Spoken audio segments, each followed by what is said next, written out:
Guys, a lot of you asked for this video, so we're giving it for you, the fans, but there's something you need to be aware of. This move can seriously injure you. Do this with caution.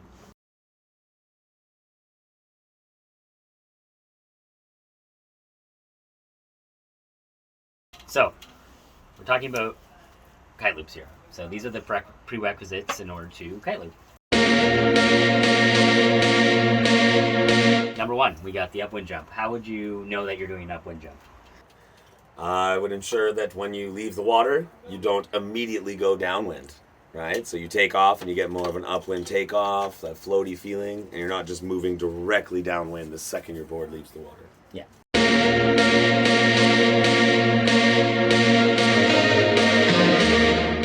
So, transition jump would be a great example of an upwind jump. If you can land on the same spot, then you take off at it, yeah. Okay, great. Height. Height is really important. We have to be able to jump 10 meters or higher on just a scent jump in order to do like a big kite loop. Because if you don't have that kind of height, typically without the kite loop, then you're not going to be able to jump high enough in order to initiate the loop.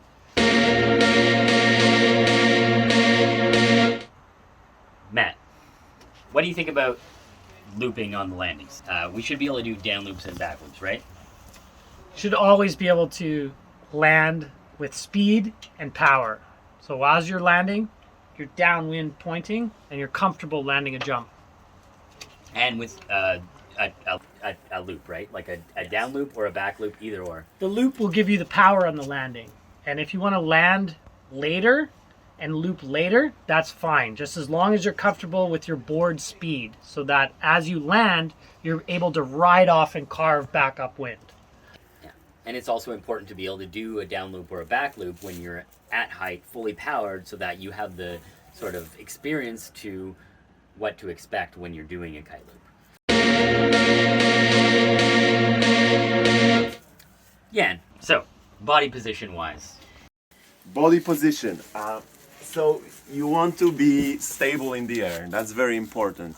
You definitely don't want to be a noodle when you're flying in the air, because when you do that, it's not going to help you. And when the yank hits, you might just be thrown off axis. So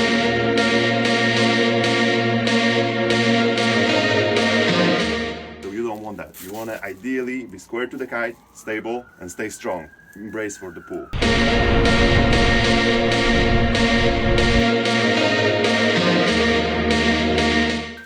Another important tip is that you want to be able to land with your right foot forward or your left foot forward. The loop is unpredictable.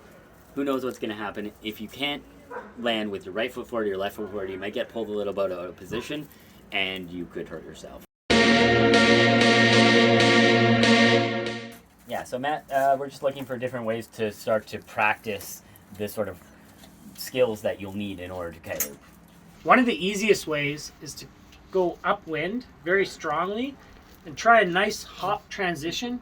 If you're going left foot forward, hop to the right and do a down loop with your front hand and ride off downwind with lots of speed. That's a great prerequisite. Okay, but then beyond that, we're looking at small loops, for example. Yeah, as soon as you're feeling more comfortable with that, you can start to jump upwind and pull like small, tiny loops and feel that power and get comfortable with your landing. Yeah. And transition, back roll kite loops, small ones, underpowered ideally. Great ways to learn.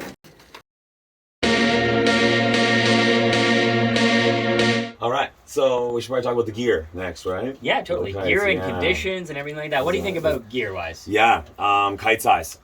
We highly recommend to be on a 9 meter or smaller. When you get to the 10s or bigger, they're just fairly slow. You're gonna need way too much extra height. It's just not as safe.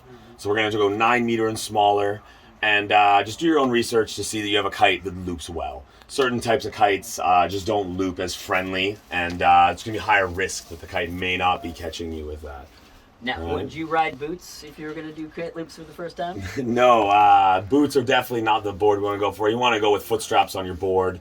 This leaves you the ability to kick the board off if things are going to go wrong. It's much better to land without the board if you're going to be in a high crash scenario. Yeah, And if you catch the board, you can easily harm yourself because the board is just going to act like an anchor in the water, and you can break your leg, break your knee, who knows. Exactly, yeah. The King of the Air guys stopped doing boots for a reason. They all wear foot straps now themselves. Yeah. And then I guess you probably think we want to talk about the wind and the water, right? Yeah, so as far as the wind goes, we want to be like mid 20 knots, steady.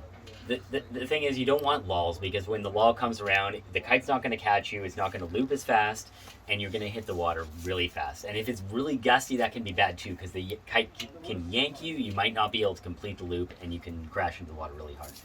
Other thing is water. You don't want to have really choppy water, because when you're landing on the back of a wave or something like that, that's a total possibility for you to hurt yourself. So flat water if possible. Obviously, I understand that not everybody in the world lives in a flat water spot, but Yeah, because we talked about landing with speed, right? Yeah. And when you're landing with that kind of speed, you don't want to be bouncing across every piece of chop. Your feet are going to come loose. You're going to have a wipeout. Exactly. The other thing is, like, pay attention to the hazards around you. Make sure you're not in super shallow water. Like, if the water is a foot deep and you kick your board off and you slam into the water, you're going to break your legs, right? So Yeah. make sure there's not rock around. Make sure the water is at least probably waist deep, I'd say. Or more. Or more. You're coming down fast and high. I'd like 6 to 8 feet of water. I want to make sure if I pencil dive in the water, I'm not going to hit something underneath. Exactly. And another hazard is just other people around us, or any obstacles downwind, right? Yeah. You come out fast and you go far, so you need a lot of downwind distance. It's pretty easy to underestimate how far you will go, and especially by the time you've done your recovery loop or whatever, like, you can actually go like a couple hundred meters downwind, and like if there's anybody in that vicinity, you're gonna wrap kites with them, or who knows. Yeah, you're landing often. You go just as far as you went on the loop through the air. Just because you're landing with speed, right? Yeah, just to regain control of the board. Yeah, Definitely. exactly. The other thing is fully powered kite. Yeah, definitely have the right amount of power. Yeah, we don't want to be flying a kite that's fully depowered. That means you're overpowered for pulling your first kite loops. Yeah. Yeah, and trimmed bar. Yeah, definitely. And of course, if you're underpowered, I mean, you're not going to have the jump height you need Exactly. to be doing the large jump loops we're talking about. Yeah.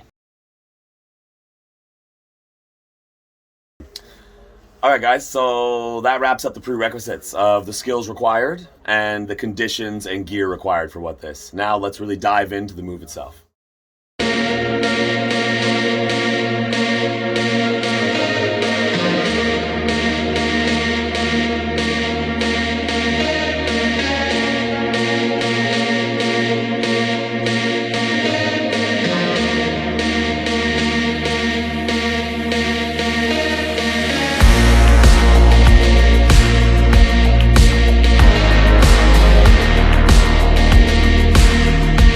Everyone's asking if people want it badly. What do people want? People want the Kiteloop video, how to Kiteloop. Yeah, but what does Chichi want? She wants Learn to to. jump first. But that you should say that in the video. Will, everybody does the same thing, man. Well, what did you just say? Kiteboarding's fun.